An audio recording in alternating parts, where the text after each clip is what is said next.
just saw in the notes you have a multi-part Wendigo update. Yeah, it's not as dramatic as it sounds. Okay, because it sounds like you encountered multiple Wendigos. Well, maybe, I don't know. But I did not. This banter is going to be unnecessarily long, so. Oh, it'll be fun. Those are always the best ones. And we have wine today, so that's going to be the whole episode. Although, are you drinking today? No, I'm just drinking coffee because I'm determined to cline my office. Yeah, you did and say. And I won't if I drink wine. Okay, well, I'm sorry. Next time. But anyway, welcome to I Scream, You Scream, y'all. This is your weekly... Are we doing the whole thing? We can. Yeah, why not? Weekly scoop of chilling histories, mysteries, paranormal shit. I'm Gina. I'm Kathryn. And our topic for October is witches. And we technically should have ice cream cake, but neither of us do because we thought we were recording hours later than we were actually scheduled to. It's a long story. It's not our fault. Don't blame us. As a reminder, if you love bonus content, exclusive merch, and you want the chance to vote on which topics we cover on the pod, come and join the cool kids on Patreon. The link is in the show notes. We would love to see you guys there. It's a really fun, some say bumpin' community. So I don't know. Oh, other people say it. I don't say. Yeah, Sports Illustrated did an article about it. It was kind of weird. We did not approve, but we approved that it happened, you know? But fine, yeah. I did send them a signed headshot, so it kind of makes sense. But anyway, until then, grab a spoon and let's dig in.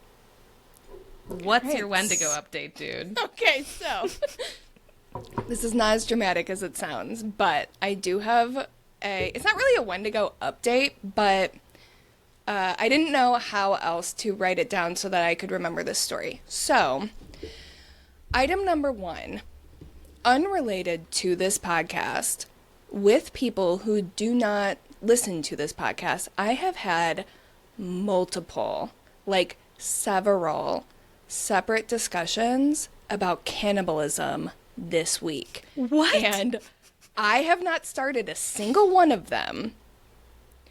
And that's part 1 of the update. I'm just really unsettled by it, and I needed to get it off my chest because I'm, like, real scared that something cosmic is happening.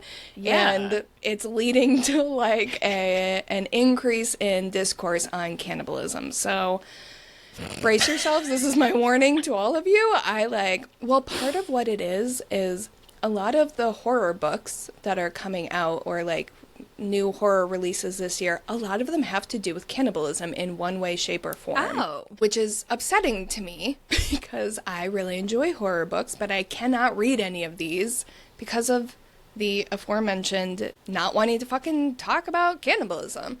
Yeah. So that was largely what the discussions were kind of born out of. A lot of these discussions happened at the bookstore, which leads me to another part of this update, and that is last night I was working an event for the bookstore, and the guy was lovely. I'm not going to say his name because I didn't read his book, and I feel bad because he was really nice. But I, like, opened to the summary flap on the inside, and it's about a fucking Wendigo.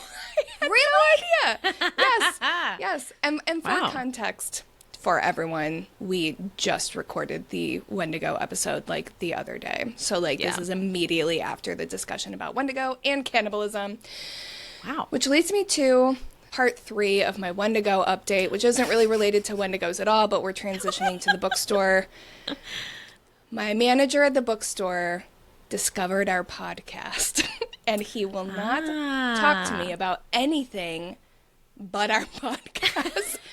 So, during one of my discussions at the bookstore, I don't remember if it was about Wendigos or not, he said he would be very excited to get a shout out on the podcast, and he didn't even mind if I was talking shit about him. So I've been trying to find a way to talk shit without getting my ass fired, and I can't think of it, so I just have to give...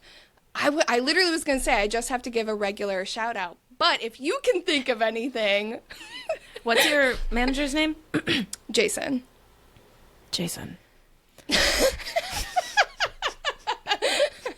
don't get me fired. I really like this job. The best I can come up with is my mom could beat up your mom. I don't know his mom. Your mom could definitely beat up him, though, for sure. My mom could beat you up, Jason. Yeah, it's true. You There you little go. bookworm. Shout out to Jason. I'm just kidding. Thank you for listening, Jason. I appreciate all of your support and for keeping my best friend employed. That's going to be the real test to see if he's actually listening, because he started at the beginning. So now we're going to see if he's going to listen all the way through or if he's going to jump to the beginning. Okay. The follow-up update is I was inspired by the fact that he started at the beginning. So guess who went back and listened to our first episode? Really? How was it? What did you think? I have good news and bad news. Okay. The good news is we've gotten so much better at editing. Holy shit. Listen.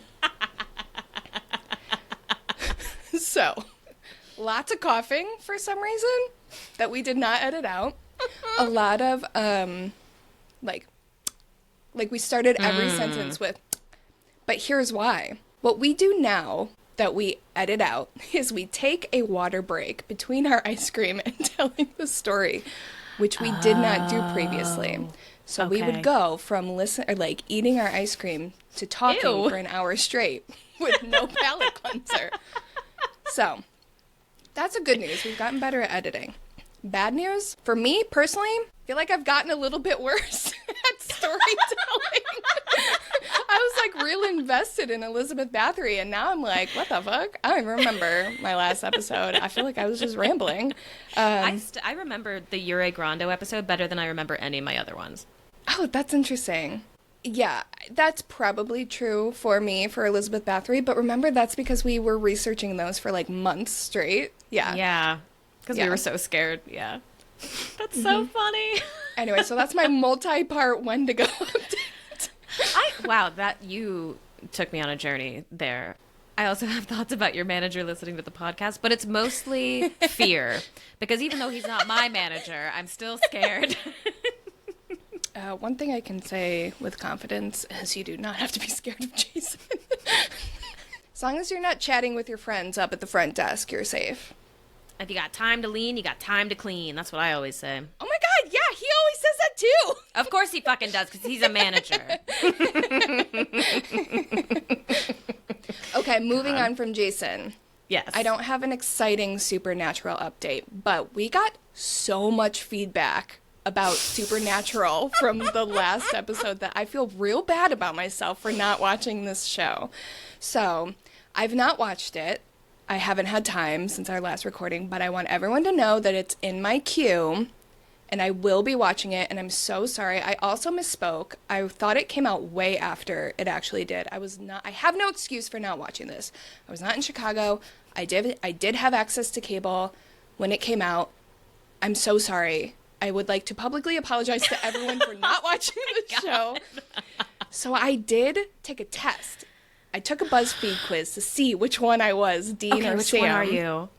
I'm curious, what is your guess as to who you think I might be? I won't be offended. I don't... Dean. I got Dean, yeah. Haha, I'm a Dean. I need to watch, but which, like, based on my research, I think it makes sense, but I still need to watch. It took me a while to answer because I could genuinely see you going either way. Based on my research, me too. But, like, Yeah. I think I tried to answer as purely as possible from if I was watching this show, when it came out, who I was, not necessarily from me right now. I think she would have liked Dean based on my limited research. Same. I was a Dean. These days I would be a Sam girl. But at the time that I was watching it, for sure Dean. That's kind of what I'm suspecting is going to be my personal truth, but I don't know. But also I'm a little fucked up because Sam played Dean in Gilmore Girls, whom I fucking hate. Oh. Absolutely not Team Dean Gilmore Girls. That guy was the worst one, and anyone who thinks otherwise, I just don't want to hear it because we all know that it's true. I will be very interested to hear what you think about. I'm kind of tempted to watch will it start. alongside you because it's been such a long time. We should. A lot of people are rewatching it right now, and that's why so many people had such a strong reaction, because it's the, what is the anniversary? It's the 20th anniversary this year. Oh, is it really? It Wow, premiered in 2005, apparently. So a lot of people are rewatching it right now. So we should rewatch it. You should rewatch it. I should watch it for the first time along with everyone. Fuck yeah. Oh my God, cool. Yeah. Sweet. Speaking of watching things. I was going to say, what do you have to tell me? I'm very excited about this one.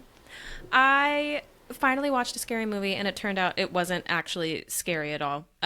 Midsummer was fucking phenomenal. So good. It was so goddamn good. It was such a beautiful film. 2, Florence Pugh can do no wrong. She knocks it out of the park in everything that she's in. I hated every single man in that movie. Every single one was a piece of fucking shit. And so when it got to the parts that I thought were going to be, like, scary, they were just, like, vindicating. Like, I was just so excited that they were getting fucked up because I hated them.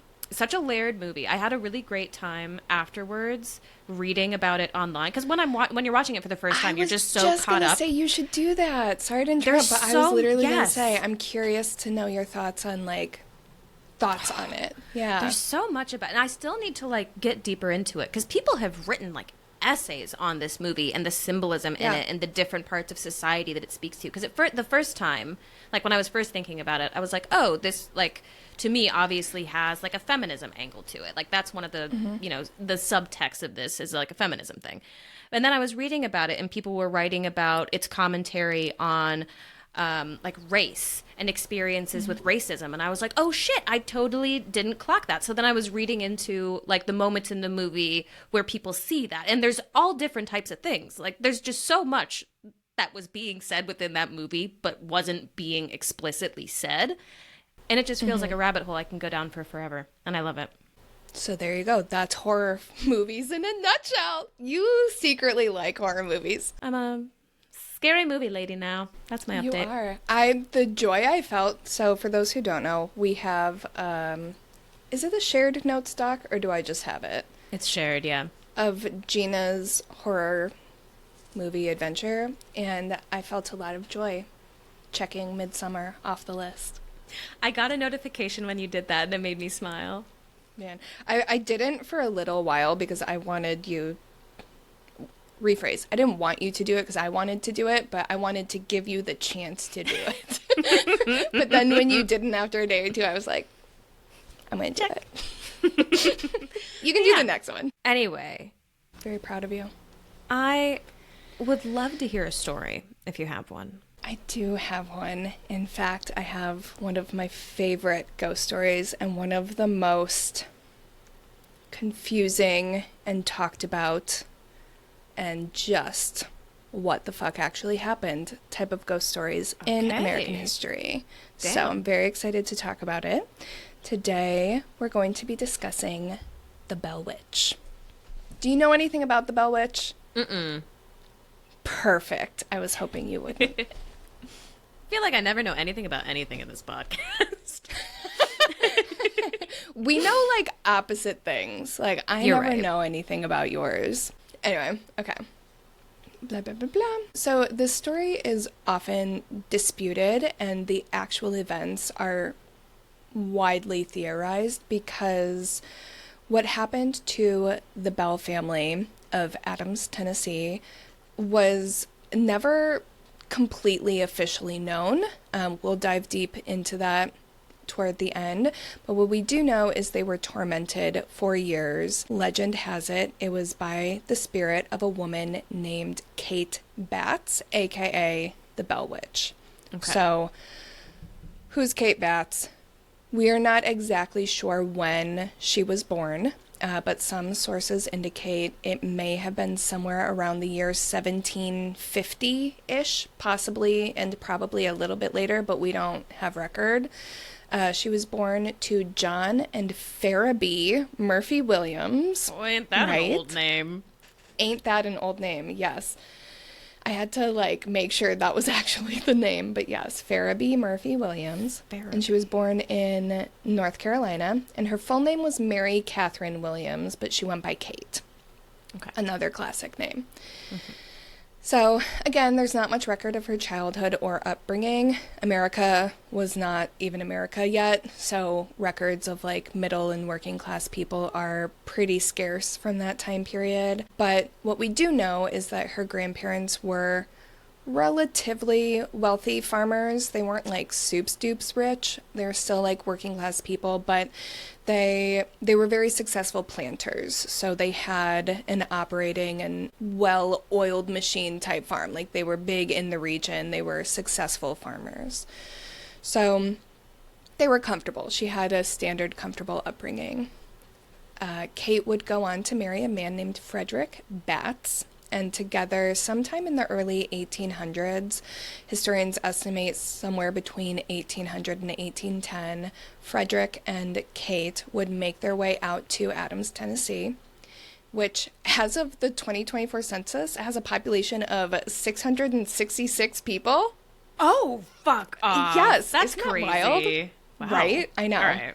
So weird. I wonder if they do it on purpose, because this town like eats this story up. So like it's possible that they're like kicking people out and like having babies to like, yeah. Your baby's gotta live across the river. Sorry. Yeah, exactly. Sorry, you have a 3-person family, you gotta go across the road. I'm sorry. Also, that's very small. In 2024, Yeah. 666 people. So imagine in 1800, 1810, there were like 5 people in this town. God damn. So the Batts family built and ran their own farm out in Tennessee, similar to the way her family did in North Carolina. And I'm not sure what kind of farm. My assumption is they also were planters, but I also know Tennessee is big in candle. Candle? What? I meant cattle. Cows. Candle farming. None of this matters. I'm just rambling. But they too were farmers, and they had 6 children. Kind of small for that time period. I was expecting the standard 8 or 9, but only 6 kids. I don't know. Life was good. They had their own land, their own farming business. Frederick would work out in the farm. Kate would take care of the family, keep up the house and property, blah, blah, blah. Business as usual. Until one day, Fred had an accident, and he was working on the farm, and there was some kind of misstep with some type of farming equipment. I don't know what kind. I don't even know if anyone knows, but it is said that there was an accident with a piece of equipment, and that would ultimately leave him completely paralyzed, basically for the rest of his life. Oh, God. So, yeah, he was unable to tend to the farm moving forward. So Kate stepped up. She was like, ain't no way I'm losing my land or my business just because of some accident. So she takes the helm of the family farm. And it is worth noting, because this is kind of the part of the story where we would be like, yeah, independent woman, wow, taking care of the farm and her family, working in the field, rough and tough. That is partially true. She was the head of the household at this point, like physically she was running things because her husband could not. But keep in mind, this was a Tennessee farm in the early 1800s. There was nearly a 100% chance that they were slave owners. So Yep, okay, I don't want to, like, there's a lot of rhetoric about, like, the whole independent woman situation, which, again, like, I don't want to gloss over. That was true, but let's keep it relative. So Yeah. just want to, this was a, like, you know, slave-owning region / everywhere in America was at the time. So all relative is all I'm saying. She's busy regardless. Like, you know, she's running things. She's kind of like the spokesperson for the family and the family business at this point. As was the case with any woman who did anything outside of the house at this time, Kate was described as eccentric. She was very loud, very confident, commanded attention of whatever room she was in. As is the case with so many of our stories. A woman with a personality. God I know. forbid. And she had to be. She had to be eccentric and strong and commanding because she was running this farm, you know? So she was doing business with, you know, trade and the local grocers and all of that. She had to become basically like the businesswoman of the family. So because she was kind of forced into this role, we actually don't know how naturally boisterous and confident and loud she was. A lot of people suspect that she wasn't really naturally that way, that she just kind of felt like she had to be because of this new role that she had in her family. So it is suspected that, you know, this wasn't her natural personality, that she was very uncomfortable in this role. She just like did what she kind of had to do. It is said that even though she didn't have any formal education, past a certain point, I think she stopped schooling when she was very little, which was normal for people who grew up, you know, on family farms at the time. She would often attend to use, what, I said that weird. She would often not attend, sorry. Wait, it's so weird that I just did that because this is literally what I'm describing. She was known to use words and language that was kind of considered above her quote-unquote class or like education level, so she would often misspeak. Like she would often use big flowery language, but she would stumble over her words, or she would misspeak, or she would use words incorrectly. And people, I don't know if they would like call her out for it, but they certainly talked about it. Like it was kind of discussed that she was like, I don't want to say like trying to be something she wasn't, but it was clear that she was kind of playing this role, if you will. And even when or if people would correct her, she would kind of just accept it and like shrug it off and be on her way. Like it didn't appear to bother her when people would like call her out for certain things, or like point out she was like trying to act above her class or whatever. One of the most notable personality traits that kept popping up in a lot of the stuff I was reading, which was very surprising to me because you don't really hear it a lot when you hear this story, and that's the fact that she was known as being very kind and like a good neighbor. She was known for really deeply caring about like the community that she lived in, which makes sense. I mean, it was a very small community and still is. And she was kind of the epitome of it takes a village. Like, she was always the first person to lend a helping hand to her neighbors, or if they, you know, needed food or supplies or farming equipment, she was, you know, always willing to loan it to them or, you know, help them out however they needed. She would always go out of her way to be good to those who were good to her. It's a very important detail, because if you were not good to her, she was extremely quick to match that energy, which when you hear this story is the version that you tend to hear, because she had no problem calling people out if she felt like she was being cheated or if someone was being shitty. People don't love when women speak up for themselves. So that's kind of the reputation that Kate got. It was like people weren't paying attention to the, you know, if you're good to her, she'll be good to you. They were paying attention to, like, if you're not good to her, like, she's not going to be good to you. So she kind of got this reputation as someone who would, quote-unquote, instigate arguments with people on a very regular basis. My guess is she was probably just sticking up for herself in those instances, but who am I? I don't know. I wasn't there. Again, this is kind of how the rumors started, and people started to, quote-unquote, notice and suggest that anytime anyone crossed Kate or did something that she didn't like, unfortunate things would happen to them. Neighbors would claim that their animals would randomly go missing or fall ill and eventually die. Crops would get diseases and dry up, leading to either unfruitful harvests or pretty much no harvest at all, while neighboring farms were perfectly fine and healthy. So people learned to fear her, for better or worse. It became known that you don't want to cross Old Kate Bats, because if you did, there would basically be hell to pay. And one neighboring family is said to have learned that the hard way. And that was the family of Kate's aunt, Lucy. A little bit of background on Lucy. Lucy was born in North Carolina, just like Kate, and she would go on to marry a man named John Bell. Hopefully that name sounds familiar, because we were talking about the Bell Witch. So, while we don't know for sure, hold on to your butt, I forgot to do a content warning for the fact that we don't know for sure, but many records/accounts suggest that Lucy married John when she was 12 years old. which let's pause to digest. Because listen, even in the 1700s, that is fucking young. Like, Yeah. you're not even like a childbearing age at 12, which was like why people got married young back then. That's disgusting.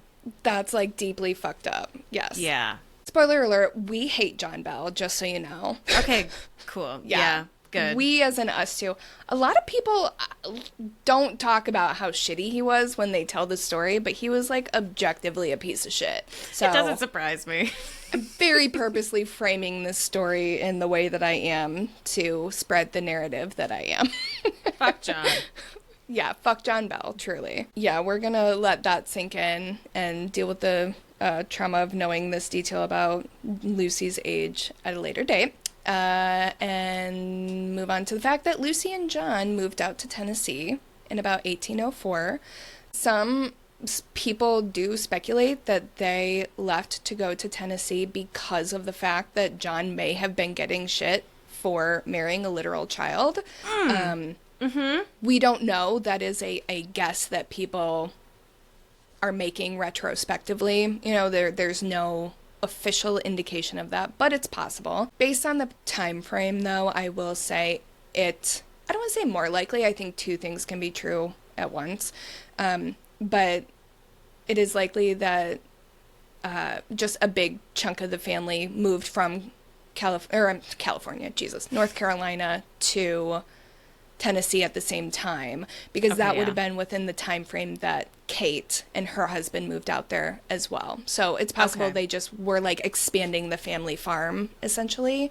But we don't know. For whatever reason, everyone moved on out to Adams, Tennessee. So John and Lucy would have their own farm, similar to the Williams family back home in North Carolina, and the Bells would be known as one of, if not the most successful planting families in that area. And needless to say, for many reasons, Kate fucking hated John.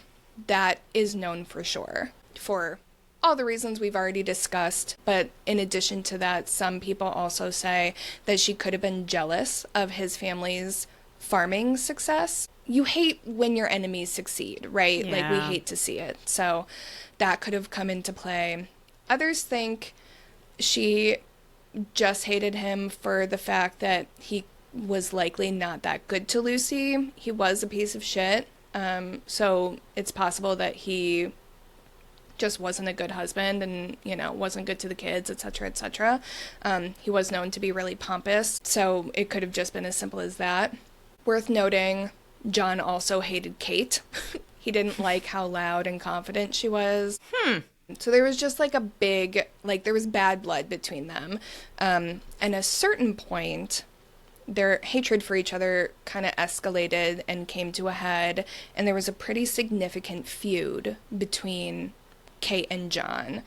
Per usual, I'm going to be saying this time and time again just because this is the nature of the story. We don't know exactly what the feud was about. We just know that it escalated and they were like at each other's throats, metaphorically, but like maybe physically as well. I don't know. One of the most prominent theories or reasons people think that it escalated and they were in this like big fight was that Kate felt cheated out of a land sale deal between them, and like maybe John didn't pay her what she thought this piece of land was worth or what she thought she was owed.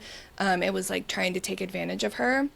Others suggest that it wasn't like land property, but actually an enslaved person that they were in like a sale battle over. Okay. And there were other claims that it didn't actually have anything to do with Kate at all, but instead the dispute was between a man named Benjamin Batts, who was Kate's brother-in-law, so Frederick's brother, and he was the one that felt cheated out of some type of business deal with John, and Kate was like pissed off that he was fucking with her family, so she like lost her shit and like I respect that. Yeah. So whatever it was, all stories lead to John cheating Kate out of something, which I do want to like point out. There's not a lot of rhetoric about her being the aggressor in this situation, but who knows? We do not know what this fight was about. Whatever it was, Kate had officially had enough, and she decided to confront John. So she marched her ass over there and was basically just like, fuck you, you suck, I curse your family, and upon my death, I will haunt you until the day that you die. So, like, uh-oh. She was known throughout the community that you do not cross Kate Batts, and this declaration was very straightforward, and it was officially, like, bad news for John. So, it is said that after this confrontation with Kate Batts, somewhere around, I'm going to say 1817 is the year that is cited, but, like, again, we don't know for sure, but I'm going to say 1817, John Bell had some unsettling experiences on his property. It all started when he was out in the field one night, and he saw what he described as a rabbit-headed dog, like, stalking his property. It was almost like it was keeping an eye on him and kind of scoping out his land and keeping tabs on what he was doing. It was like observing him. So he freaks out and he's telling everyone about it, and he's like, there's this weird monster on my land. It's a demon. Blah, blah, blah, blah, blah. People are kind of like, okay, sure, eye roll. This guy sucks. He's probably lying. But then he continues to see it, and after a while, neighbors also claim to see the exact same being, thing, entity, whatever it is, both on their property and while visiting the Bell family. So this holds a little bit more weight. It's always helpful to have an eyewitness. And right off the bat, we can, like, you know, hindsight's 20/20. They live in the wilderness of Tennessee. It could very easily have just been like a strange animal that they had not come across yet. But people swear high and low that it was just this strange, otherworldly, like, demonic thing. And then John's son, Drew, ended up seeing, like, kind of having a similar experience, but with a bird. He was on the property one day, and he saw this bird sitting on the fence post, and as he got closer, he realized that it was, like, abnormally large and kind of oddly shaped. And again, this could very easily just be, you know, just a bird. Like, it could have been a giant-ass hawk or eagle or something that they just had not discovered yet. But he said that he got, like, weird energy from it, and it seemed unnatural. Like, it felt very strange. Like, it was, like, an unsettling animal to come across for whatever reason. Shortly after the bird instance, one of the enslaved people that worked on the Bell farm was walking to, I believe it was his wife's cabin, because she lived elsewhere on the property. So he was walking through, like, the farm / woods that were on the farm, and he noticed that there was this large black dog that kept following him. And same thing, this man, Dean, he kept saying, like, he felt extremely unsettled by this. Like, it didn't seem like he knew what a wolf looked like, he knew what a dog looked like, and it just felt, like, off. It was like a dog, but a little bit not. You know what I mean? It was like that uncanny valley type, like, it was like an unsettling encounter, and the dog was behaving in a way that felt too, like, aware of him and too intelligent to just be any old dog. So people are like, okay, what the fuck is going on? This is like too many instances of a family who lives, yes, they're farmers, but they live in basically the wilderness. They should not be this afraid of animal sightings. You know what I mean? So it was like people are starting to, I don't want to say believe them more, but for lack of better phrasing, they were starting to, like, pay attention more, I guess I should say. Then it was around that time that one of the Bell daughters, whose name was Betsy, we'll be hearing a lot more about her in a little bit, claimed to see an apparition of a young girl in green swinging from a tree on the property, which is kind of like an opposite vibe of what the other people were experiencing. That's like a very playful, childlike, That's fun. vision to have. Yeah, exactly. And Betsy was young, but she was like teen years young. She wasn't like a tiny child, probably like mid-teens, I would say. Okay. But it still was very ominous, you know, like it is relatively it was relatively playful compared to the other sightings, but like it's also like, why is this weird ghost chick swinging in my yard? You know, like that's still unsettling.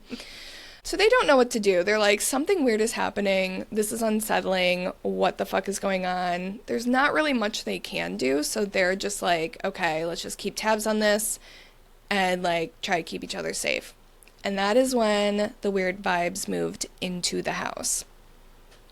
Late one night, as the family was sleeping, Betsy heard a strange noise coming from under her bed. And yeah, and Fuck it sounded... I know. Just wait. Okay. It sounded almost like the sound of like a rat or a mouse gnawing on the bedpost, like near the floor. I'm going to take my feet off the ground real quick. I saw your shoulders shift. I was like, she's getting ready. She's going to lift them. My feet don't reach the floor, so I'm safe.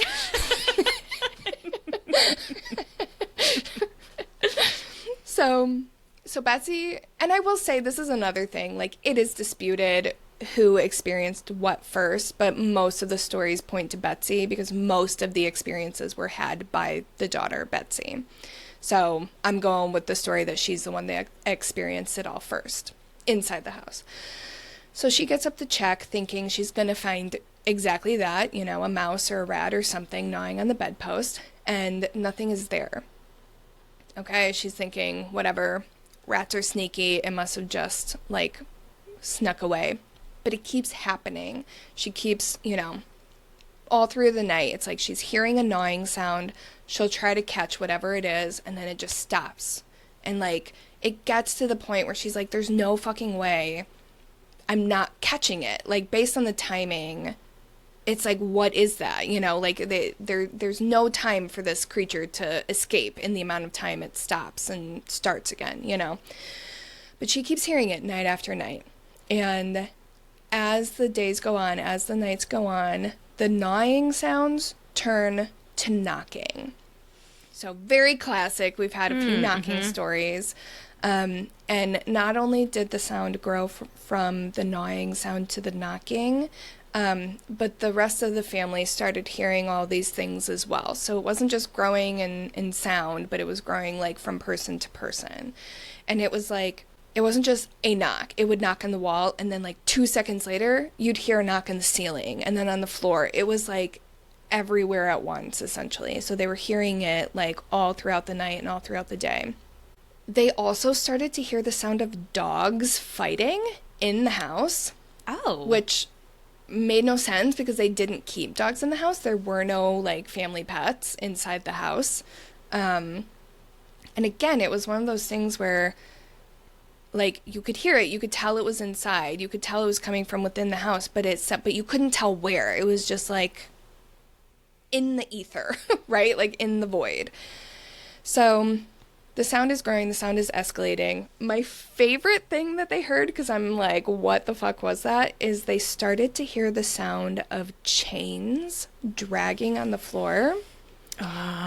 Kind of like Jacob Marley vibes in A Christmas Carol. Like it sounded like a shackled chain being like dragged across the floor. They're freaking out, thinking, what the hell is going on? They have no idea where this could be coming from or what these sounds could be. And it just continued escalating from there to the point where they weren't just hearing things, but they were physically experiencing things as well. My least favorite, sheets would be pulled off of them in the middle of the night. Oh, fuck that. I know. Isn't That's that my the protection. Worst? That's how I stay safe. The worst. I know. Awful. So gross. Beds would shake. Things would fall off the shelves randomly. Like, it just felt very violent and kind of inescapable. Like I said, it was like something would happen over here and then over there. Just your average poltergeist situation, but it was like nonstop. Then Betsy, it kind of culminated in a physical attack on her. She claimed to be experiencing slaps and pinches and even like the feeling of someone, it felt like someone was like poking her or pinching her, like poking her with like a needle or something like that, which kind of gives Poppet vibes. Like it was very much like could somebody be like manipulating her, focusing on her specifically? So this is when things became a lot more public, because at this point the family was like, we do not know what to do. Like, they felt like they were in danger. It was inescapable, and they felt like they needed help. So they decide to loop in their friend James. His name was James Johnson, and they had him come over. Are you laughing at the name? Little JJ. That's kind of cute. I do love how, like, names at this time are like like Jonathan Johns or whatever. Like, there was one name to be spread across all the white men in America at this time. And then women had, what was the name that you said at the Mary beginning? Catherine Elizabeth. Those were your options. But there was the other one, the one that, like, Who? Flanita Beebe. What was her name? Oh, Farabee. Yeah, Farabee. Yeah. Yeah. Yes. Yeah, that was sick. Anyway, sorry. Yeah, so they have JJ come over because at this point they're like, we need someone to, like, tell us what they're experiencing, because they're feeling crazy, you know? Like, these are God-fearing people, and, like, they don't deserve this. What is happening? How did this happen, you know? Exactly.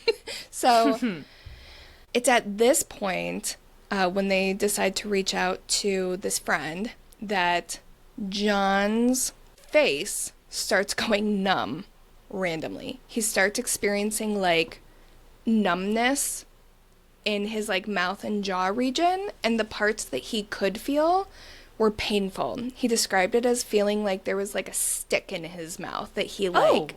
They're like, this has to be related. Like, something is happening to this family. Someone is doing something to this family. So, again, James comes over. When he's there, he experiences all the things that the family is experiencing. He's hearing the gnawing, he's hearing the knocking, he's seeing the bed sheets fly off, blah, blah, blah, blah, blah. He's like, holy fucking shit, the fuck is going on here? Like, the Bells really have some, like, ghost situation going on. So he goes back home. They're like, okay, let's, like, take a breath and we'll devise a plan on figuring out what this is and how to deal with it. When he goes home, he experiences what the Bells were experiencing at his home. Okay, so it's contagious. It's contagious, yeah.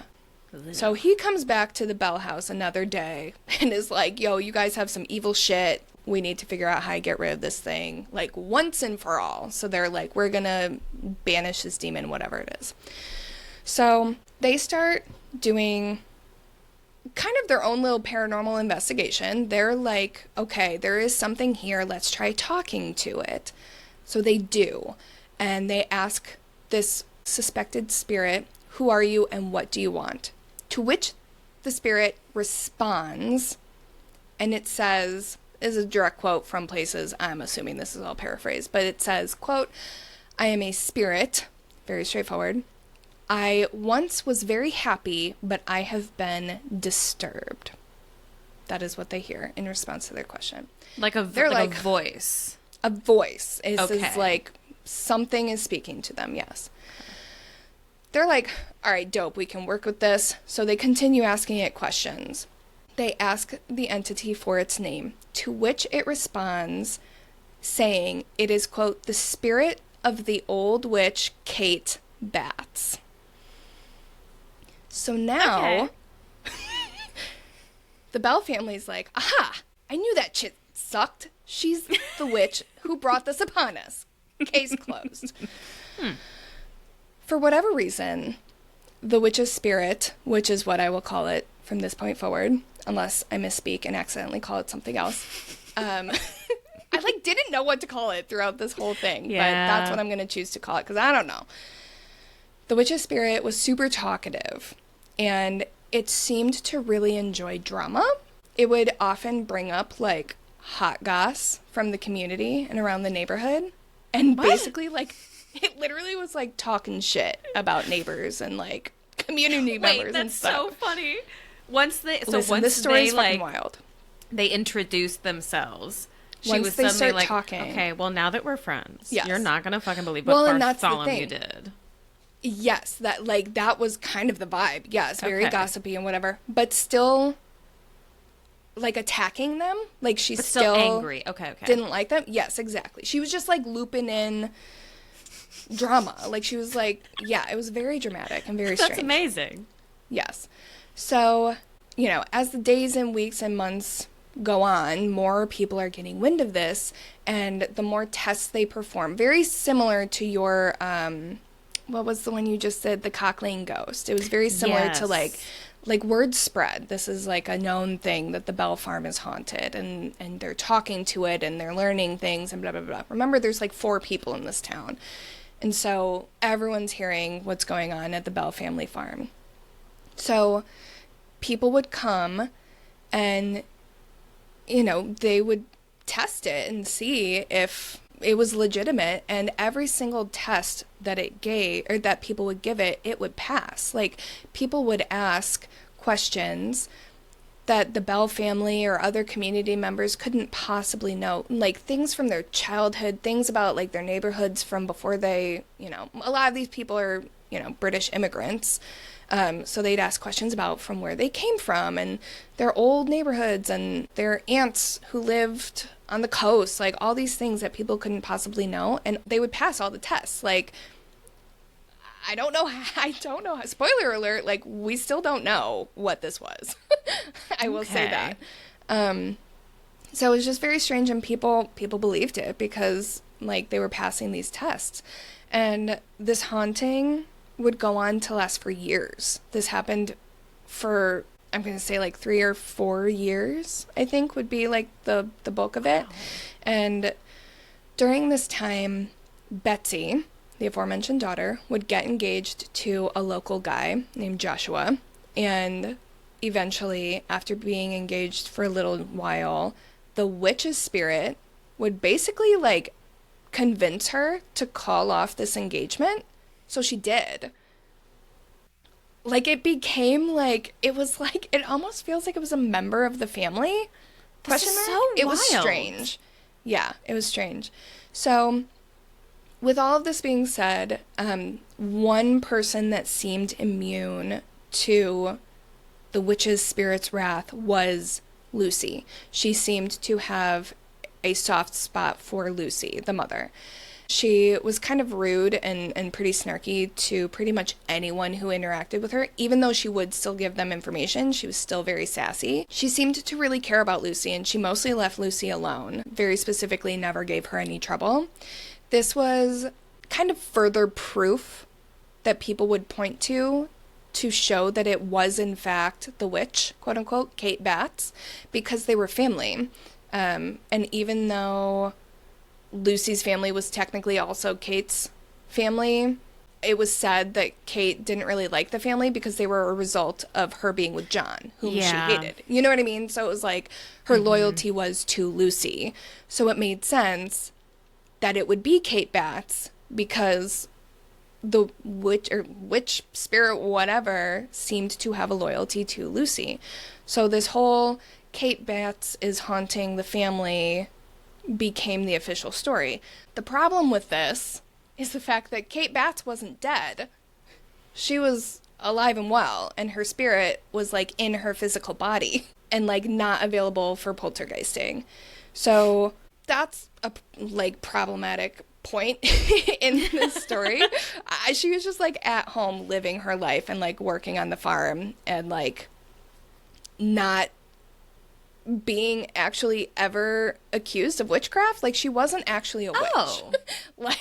like the only accusation of her being a witch stemmed from this haunting. Like, there were whisperings of, like, things happening in the community, but the fact that it was tied to witchcraft came after this story.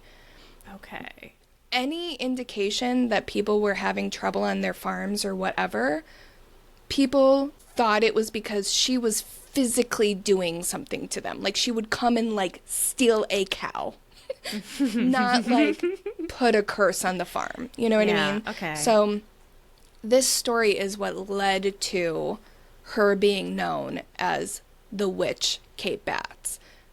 Not that she was accused of witchcraft beforehand and therefore was accused of, you know, haunting them or whatever. So, I mean, after the fact, like, some people said it didn't matter that she wasn't physically dead when she was haunting them. She could have been doing, like, witchcraft or whatever and just, like, throwing her spirit over into the house or, like, whatever. But the story was, for whatever reason, Kate Batts is haunting the Bell family. And again, to this day, nobody can really make sense of what was actually happening or what this entity actually was. So this was the one, even though it doesn't really make sense, it was the one that made the most sense. So that's the one that stuck.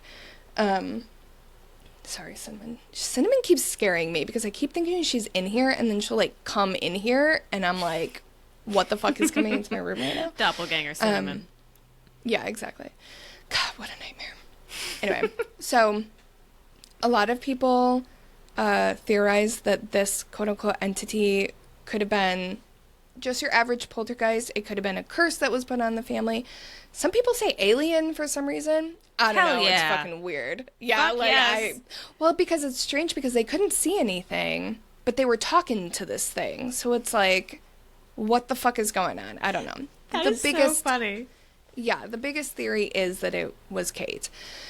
While all of this was happening, John's paralysis continued to get worse. Like, his mouth continued to grow numb, and it got to the point where he couldn't really eat, and it wasn't like something was clearly wrong with him. And so over the course of the haunting, so about 3 years, it just kept getting worse and worse and worse until he was bedridden and eventually died. His official documented cause of death was poisoning by the Bell Witch. Official documented? Yes. Wow. Not like Kate Batts the human poisoning him, but like the spirit that was the Bell Witch, it is said, was the one poisoning him. Oh my God. Okay. Yes. To this day, this is considered the only case in U.S. history where the official cause of death was directly attributed to a supernatural entity. There are some, like, disputes of this because, like, Greenbrier ghost people will point to. Oh, but that's different. But that's not really cause of death. That was the death exactly wasn't caused by the ghost. Yeah. Yeah. So it's not the only one where, like, ghosts were brought up in a legal case, because this really wasn't a legal case. They were just like, cause of death, witch, all right, that makes sense, bye. I think that's what I'm most shocked by, is that she was the one allegedly, throwing her spirit or cursing or haunting them or whatever, and it doesn't sound like there was really any, I don't want to say repercussions, because I don't think she was doing anything wrong. I'm just surprised that people weren't, like, torches and pitchforks. Well, and I think it's because not everyone agreed that they were being tormented by a spirit. Not everyone agreed at the time that it was Kate Batts. Okay. Do you know what I mean? So, yeah. like, there was no question that there was a spirit in that house. But, like, some people were keeping Kate's name out of their mouths, basically. Yeah, like, smart. It wasn't universally believed that it was her. Okay. Even today, it's not. That is, again, just, like, the most talked about theory. Like, when you say the Bell Witch, a lot of people will say Kate was the witch. Other people, it's just a nickname for a spirit that has no name, but the spirit did say its name was Kate. I mean, it did say it was Kate Batts, so that's the part that, like, some people are like, okay, maybe John was just like, aha, it's Kate, oh my God! That's but, where like, my mind went at first, that it was just him being a bit shitty. But now I'm wondering, because if this was a spirit, and sorry if I'm steamrolling, but if this was a spirit who loved, like, drama and gossip and shit, maybe they just wanted to stir the pot by saying they were Kate. Another huge theory, yes. Yeah, that's another very popular theory. And actually the one that I ascribe to, because listen, if I was a weird demonic spirit, I would 100% play on their feud. You know what I mean? So especially in combination with the dog and the weird animals, like, if we can all agree that there was something weird going on in the Bell farm, my guess it was like some weird demonic situation. Which, like, I don't even think I believe in demons, but maybe I do, because that's my theory on this story. And just, like, trying to, like, fuck with the two of them and blame Kate to, like, stir up the drama, like you said. Yeah. Yeah. Yeah. Okay. Interesting. Yes. So lots of theories. You're not steamrolling because we're getting into like the theory section of this story. One thing that is worth noting is a weird tin or bottle or whatever of black goo was found in the kitchen, which many people say was the poison that was being used. And the family claims up and down that they have no idea where it came from. Logic will tell you they probably did. That is one of the theories, that it was just the family doing something weird, trying to get rid of John for some reason, because right after John died, the witch went away. Huh. And things went back to normal. Okay. Yep. All right. And I will say there were a few more instances of like smaller hauntings throughout the year. They'd like pop up every now and then. Every few years there would be like a case of haunting. Like she never fully left. Like whatever energy or whatever was there never fully went away, but just this big, and it just didn't stop for 3 years. And then it would stop and start and stop and start. So I think if we looked at like what else was happening in the family at the time, maybe there'd be some connection. We just don't know. Like that wasn't like documented super strongly. Some of the other theories people had, what did I list already? Kate Batts, obviously a big one. Just your average run-of-the-mill evil spirit that was trying to cause a ruckus. The family trying to get rid of John. And just to elaborate on that one a little bit, one of the, I'm going to say more relatively recent theories was that John was really abusive, particularly to Betsy. So it is theorized that the reason she was so quote-unquote targeted with the haunting was that it was like a trauma response to like his abuse, or she was doing it to like get back at him. The problem with her doing it to get back at him was, you would think he would be the one like pinched and poked, and so like he was never blamed for it while it was happening. So like if she was going to go through all of this to get back at him, you would think there would be like an extra step of like him being blamed for it or something. I don't know. Yeah. But also thought that it could have been Lucy, and that's why Lucy was just never targeted, because it was her the whole time. You know what I mean? Love that. Like, yeah, I kind of like that too. Like, I do ascribe to a few of these theories just because I like all of them. I don't know what it was. I don't know what I believe with this one. That's my spoiler. Even if it was Lucy, like, what? Well, then why would Betsy have been? Because that was her daughter. Like, why would she be hurting her daughter, you know? Yeah. So there is always an extra thing, isn't there? Yeah. And it could have been, like, Lucy and Betsy were in it together, and one of them needed to get the brunt for it to be more like, who knows? And that's kind of the takeaway from the story, and one of the reasons this is such an infamous story in the U.S. specifically, and that's the fact that we will never know. It's kind of a unique haunting in that some of the other very famous hauntings, like it's up there with like Amityville, Lizzie Borden, like it's like top 3 to 5 haunting. What's unique about this one is there are no solid facts about anything. Like it's all confusing from start to finish. You know what I mean? Like at least with Lizzie Borden, for example, we know there was a girl named Lizzie Borden. You know what I mean? Like this was all like, it's all a question mark, you know? So one fun fact that I didn't know before researching this is this story was so famous and widely believed to be true, even at the time, that President Andrew Jackson made a visit to the house to, like, check out what was going on, because he was from Nashville. That piece which of is, shit? like, close. Yeah. Ew. So oh my he, God. like, makes his way to the house and is, like, checking out what's going on in the Bell Farm, because it was so famous and so widely known. And it's said that he was so creeped out by, like, whatever he saw there that he, like, fucked off out of there and was like, I'm not messing with that demonic shit. I hope it followed him. Yeah, well, I'm sure it did. Well, I won't say that. Okay. Anyway, so anyway, so present day, you can visit the Bell Farm. There is a cave known as, like, I think it's called the Bell Witch Cave, like, on the property that they've basically turned into, like, a museum of Bell stuff. Okay. Yeah, they have, like, the original, there's like stone from the original fireplace, and they have like a kettle from their house. I don't know, they're just like artifacts from the family, but it's like in this cave. I don't know why. I didn't dive too deep into this, but you can go. The Bell property still exists. Bell family still exists. Like, there's family members and like descendants who will like talk about it. And as far as everyone's concerned, this is real. They really were tormented. It's like a real thing that happened. There's also the Bats family cemetery that you can visit.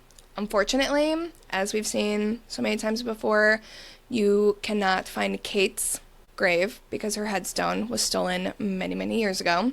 So no one knows exactly where she is. But she is in that family cemetery. And I think you can go visit. But if you do, don't be a dick. But to this day, I mean, there's rhetoric between, like, the Bell family and the Bats family. Like, because this is such a famous case that, like... And I think I'm not going to speak for the Bats family, but if it were me, if I was a Bats, I would be like, fuck the Bell family. Because the way the story is always told is so focused on them. And, like... Kate's name was kind of fucking slandered in this situation. She was trying to just, like, mind her own business, and then all of a sudden she's, like, known as the Bell Witch. So, yeah, I don't know. I don't know if there's any, like, animosity with that. Like, probably not. I mean, this is, like, generations ago. It's not, like, the current Bell's fault that this was, like, happening. You know what I mean? So, like, yeah. I'd be petty about it just for posterity's sake, but, like... I'm sure they're all mature about it. Yeah. But it is interesting. I mean, this is a very small town and to this day, and very, like, unpopulated region. So this is, like, what this region is known for. And they do embrace it. Like, it's not like gross, another interview crew asking about the Bell Witch. Like, they're happy to talk about it. And as far as they're all concerned, there really was a poltergeist or haunting or whatever it may be. So, of course, as expected, this story did inspire numerous, like, books, movies, all of that. I've seen one of the movies, which I didn't realize was inspired by the story. It's called An American Haunting. I'm only mentioning it because that's the only one I've seen. I don't remember if it was good or not. I saw it a very long time ago. It's probably fine. It also inspired the Funeral Doom metal band called Bell Witch, whom I have seen in concert. I have seen them. Did you That's enjoy? That's my story. Did you enjoy Funeral? So here's the thing. Funeral Doom. They're a great band. I personally am not a huge fan of Funeral Doom metal. It makes me very sleepy. It's like not in like a bad way. It's just like ones. They have an album where the album's like an hour and a half long and it's one song. So okay, let me yeah. I'll just say that. Yeah, music for music people. Yes. That concert. Those concert tickets were not purchased by me. I'll put it that way. That is cool, though. Man, Yeah. I have so many questions about this story, which is so hard does because we everyone have else. zero Yeah. answers. I know. Yes, it's one of those stories, which is why, yeah, I'm so fascinated by it. And it's told a lot of different ways. Like, you can get through a whole story about the Bell Witch and not mention Kate Batts at all. Like, that's how much question there is about, like, what actually happened and what was important and whatever. Yeah. I feel bad for Kate. I feel bad for Kate, and I feel bad for Lucy and Betsy. I know. I feel bad for just everyone but John, pretty much. Yeah, everyone but John. Everyone but the pedophile I feel bad for. Fuck John Bell. Like, people don't say that enough. I feel like we're starting to hate him, but, like, for too many years, it's been like, oh, poor Bell family. Poor John lost his mouth and died. Like, no, fuck that guy. Fuck John Bell. Oh, God. I hope he's not resting in peace. Same. I hope he's ripping in agony. That was real violent. I'm sorry. Just kidding. I'm not. You can come for me if you want. Go for Gina. Go for Gina. Go for Gina. All right. What do you have for me? I've talked enough. I do. I have a story for you today. It was sent to us by Chillers and Thrillers, so shout out to Chillers and Thrillers. Yay. And I think it says that, so the title of the story is The House Doppelganger, and it says that it's by user crying in church. So I don't know if this was like a Reddit story that they found or something, but Okay. credit to crying in church by way of Chillers and Thrillers. This happened when I was about 13 or so. It was summertime and I was on vacation with my parents. We had hit the road and driven quite a ways to visit my older sister who lived across the country. After spending some time together and sharing supper, we decided to call it a night. My parents slept in my sister's bedroom and she slept in the neighboring room with her small son. It's important to note a few things at this point. My mother is a round, short woman with very delicate feminine features. She has round glasses, and that night she went to bed in a long blue nightgown. My sister, on the other hand, is very tall and athletically built, taking after my dad in terms of her facial features. She also has glasses, but unlike my mother, hers were square-shaped. She went to bed in a shorter, orange, and striped nightgown. These small but substantial differences are key. Okay, my goodness, yes. I know. Clocking Yeah. it. I love the way that this is written. I know, yeah, I'm like, oh my god. I know. This feels like an important legend. Right? Yeah, I was like, should I be taking notes? But I'm literally reading it, so it's like... Seriously. There are notes. There are from notes, which you and I'm are looking reading. at them. Now, since all of the bedrooms were full, I was given a blanket and a pillow to sleep on the couch.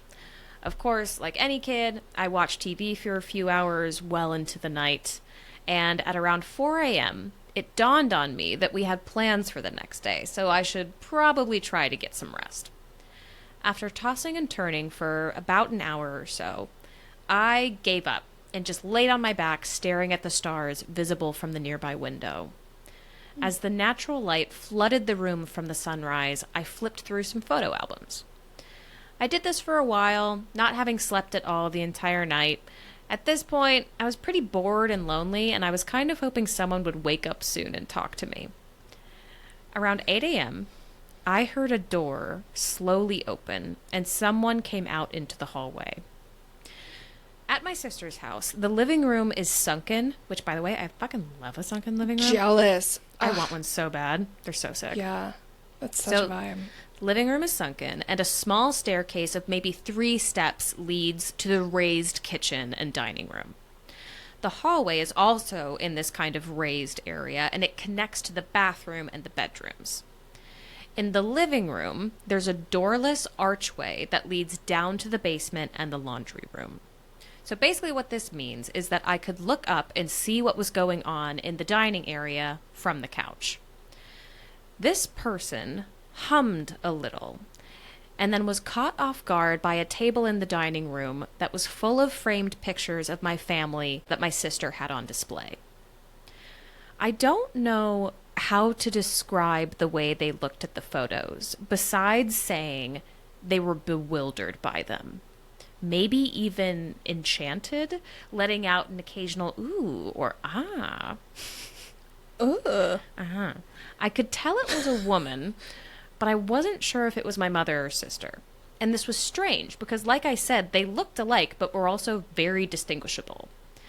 I also felt this weird feeling because everyone in my family had seen these photos many times, and I'd even say may own a few copies of their own of those exact same photos, so why act amazed by them? So I said, "Hey Ma, what are you doing?" in a nervous yet warm voice. No response. Okay then, it was my sister. I said, "Hey, good morning." Sister's name, it was omitted from the story. "What are you making your dear sibling for breakfast?" No response. I knew I was definitely loud enough. They had heard me for sure. And that uneasy feeling in my stomach grew stronger now, and I had no idea why. The likeness of my sister and mother was there, so it wasn't like it was a stranger or something. But then I noticed something very off. They were wearing a knee-length blue and orange striped nightgown. Their height wasn't short, but it wasn't tall either. It was average. They had a muscular build, but they couldn't really be called skinny. The hair was the same color as both my sister and my mother's, and so was the skin color. My heart skipped, and I thought, who the hell is this? Maybe someone stayed overnight? But how could they? I had laid right beside the front door all night long. When they turned around and went to inspect another photograph on a wall near that staircase, their face made my heart sink. It was a hybrid of my mother and sister's most discernible features, with glasses that were round on the bottom but squared on the top. Their eyes were not my mother's or my sister's. They were very wide and unnerving and darted all around the walls very quickly, very excitedly. It was as if my mother and sister had been Frankensteined together into one person. Ew. Yeah, dude. This is a fucking creepy story. Yeah. My knee-jerk reaction after seeing their face was to scooch my legs in and pretend I was sleeping. I could feel the veins in my neck beating very hard, and my breathing became loud and labored. Whoever the hell it was came down the stairs and looked around the living room with that same excitement. I don't know how to explain how scared I was as it came closer to me. I thought maybe if I stayed quiet, it would pass by me, and I was also scratching and pinching myself at this point in case I was asleep without realizing it. But the pain was real. I was definitely awake. The thing I watched with my eyes squinted took up an interest in a photo album I had left on the table very close to me. Then, probably the worst thing that could have happened. My sister's portable home phone rang. My sister had answered a call last night and had put the phone on the couch's frame between the wall and its cushions. The thing's face became very alarmed, and it turned in my direction and saw me on the couch and became very, very angry. I opened my eyes fully and looked at its face, and it just stared back with my entire body trembling. Its eyes were pure black. Total darkness, like two huge pupils staring right at me, and furious. It opened its mouth unnaturally wide and screamed, "No!" at me, and then turned and darted down the stairs to the basement, where I heard a door slam shut, and it just kept saying, "No, no, no, no, no." Oh my god. I know. It's so scary. What the fuck? I know. What? I stared at the archway for a long time, still shaking and digging my nails into my arm, begging to wake up because I was so afraid it would come back, wishing I was just dreaming. I literally could not move because I was too scared to get up in case it came back or was waiting at the arch, and I couldn't speak for the same reason. My brain had abandoned me. And then they put like a little frowny face, which is sad, yeah. An hour must have passed like that. I didn't move. It had stopped yelling, and this was, for some reason, even scarier than when it had been yelling, because at least then I was sure it was downstairs and not slowly climbing back up the stairs to fillet me alive. I heard a door open again from the hallways upstairs and stared at it, full of adrenaline at this point. But it was my mom. Exactly herself and in the right nightgown. She was humming as she put on some coffee and started making toast. Another door opened, my sister this time, exactly as she had looked before heading off to bed. She and my mom talked for a bit, and I just stared at them. My sister eventually saw me staring at her over the banister and said, What the hell? Why are you staring at me? Why didn't you just say something?" And I replied back in a very shaky voice, "I did. Twice." They looked at each other as if to say, "What?" I told my mom I hadn't slept yet, and she said that that was a big mistake, etc., doing the mom thing. I ate breakfast with them and then realized eventually that I was actually fully awake, and no, I wasn't going to wind up getting any sleep. I decided, against my better judgment, to tell them what had just happened, in case it came upstairs to hurt them. They pretty much laughed at me, told me I had just fallen asleep or imagined it, or maybe I was nuts. My sister told me to go sleep with my nephew and asked me to try and fix the screen in her room while I was at it, because somehow it had fallen out of the window and onto the floor in the middle of the night. On my way to her room, I walked by that table in the dining room and noticed that all of the frames had been moved. I pointed this out very excitedly to my mother and sister, as if to say, "See? See?" And my sister just shrugged it off and said that her son liked looking at them. I kept pressing the issue, so my sister, much to my hysterical protest, went to every room in the basement just to make me shut up about it. And she didn't see anything unusual. I laid in the bed, and I did not sleep a wink. I still think about it from time to time, and I never slept on that couch again, opting instead to sleep on the floor of my parents' room and locking the door. I have been questioning reality ever since. As you should. What the Right? fuck? Fuck that. That's fucking freaky as fuck. Also, what's fucking me up is, like, this thing seemed afraid of this person. Like, it didn't want to be seen, which is weird. I was not expecting that. Yeah. Like the no, Because no, it no. also, yeah. Like, it shouldn't have been caught. So now I'm like, what the fuck was that thing afraid of? Was it, like, scared of getting in trouble for being seen? I don't know. Like maybe it was like kind of a demonic Frogger situation. Yeah. Where That's it what just I'm wanted thinking. to, yeah, just live in the basement and hang out and look at like pictures of humans with normal eyes, and then somebody saw it and it freaked out, which makes me feel kind of bad for it.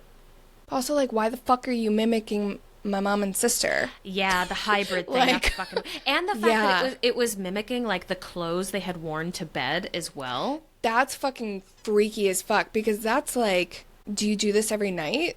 Like, Right? what are you? What the fuck? Yeah. Like, You know were what you this watching also- us? Oh, yeah, exactly. You know what this also kind of reminds me of? Because of the sentiment of never sleeping on that couch ever again, it reminds me of Brooke's story from, I like, thought way long time ago. Do you remember same that? exact thing. Yes. Same she exact says, like, thing. the same sentence. Yeah. Yeah, because that was her first encounter with like sleep paralysis, wasn't it? And she saw that spiky On blob that couch. thing. Yeah. Yeah. Fuck that. That's fucking scary. Well, thank you to Chillers and Thrillers for that, by way Yeah. of crying in church. That sounded like a funny sentence. User I know. crying in church. Thank you for crying in church. Oh, anytime. Don't we all? But yeah, I think that's all we have for you this week. As a reminder, please feel free to send your stories in. We love reading them, even when they're very spooky and scary like this one. And if you don't want your story read on the podcast, that's completely okay. Feel free to send it anyway. Just tell it to keep it between us, and we will. Also join our Patreon, because Patreon is really, really fun, and all the cool kids love it. Other than that, until next time, Little Spoons, keep it cool. And keep it creepy.